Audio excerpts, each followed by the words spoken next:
अंतर्मनाचा वेध घेणारे news channel star city one. राज्यातील आणि देशातील राजकीय घडामोडी पाहण्यासाठी आणि इतरही बातम्या पाहण्यासाठी सबस्क्राइब करा स्टार सिटी वन।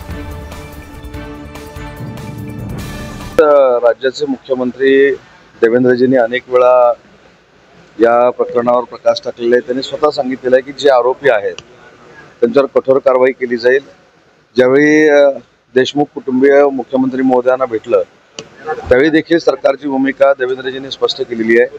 कुठच्याही परिस्थितीमध्ये देशमुख कुटुंबावर अन्याय होणार नाही आणि जी जनतेची मागणी आहे ती पूर्ण करणार आहोत अशा पद्धतीची भूमिका मुख्यमंत्र्यांची आहे। आणि तीच भूमिका माननीय एकनाथ शिंदे साहेब जे शिवसेनेचे मुख्य नेते आहेत त्यांची देखील आहे।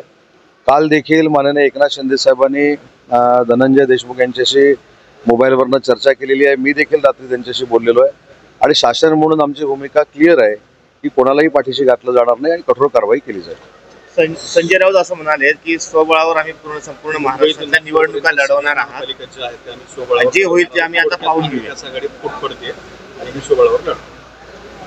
यामध्ये काय नाविन्यपूर्ण आहे असं मला वाटत नाही, कारण लोकसभेला जो काय फेक नरेटिव्ह सेट करून आमच्यावर आक्रमण करण्याचा प्रयत्न केला होता तो फुगा आम्ही विधानसभेमध्ये माननीय देवेंद्रजी, एकनाथ शिंदे साहेब आणि अजितदादांच्या नेतृत्वाखाली फोडला। आणि आता खरी कसोटी आहे की आता उभाटा सेपरेट लढत असताना जे मुस्लिम बांधव आणि भगिनी आहेत हे आता त्यांना मतदान करतात का, हा एक फार मोठं प्रश्नचिन्ह आहे। कारण काँग्रेसला असं वाटतंय की ती वोट बँक आमची आहे आणि उभाटाला असं वाटतंय ती वोट